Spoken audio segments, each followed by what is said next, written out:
Hai, Assalamualaikum. Saya Alin daripada Gen TV. So, sekarang ni saya berada di Studium Bukit Jalil. Kita akan menonton perlawanan Pahang melawan JDT pada malam ini. So, korang jom kita interview penyokong Pahang. Jom. Gen TV. So, sekarang ni kita berkolaborasi dengan Tok Gajah Forever. Okay, so saya sekarang bersama dengan penyokong Pahang. Okay, boleh tahu nama encik? Saifuah Razali. Saifuah Razali. So, ni adalah leader tim ni. Alright, so nak tahu daripada mana?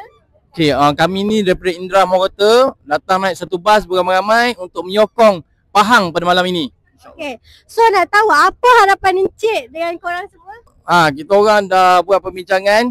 Kita orang tak nak lah bagi JDT kalah teruk. Kita jangkakan Pahang 3, JDT 2. Boleh? Jangan lupa follow Gen TV.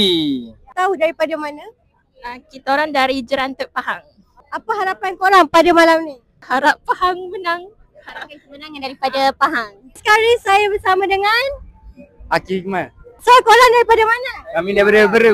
Pahang. Pahang. Okay, so apa harapan korang pada malam ni? Kami nak Pahang menang malam ni. Last 2014 tu kami harap balik jadi macam 2014 tu. Baik lama. Amin. Amin. Jangan lupa follow Gen TV Di YouTube. Jangan lupa subscribe.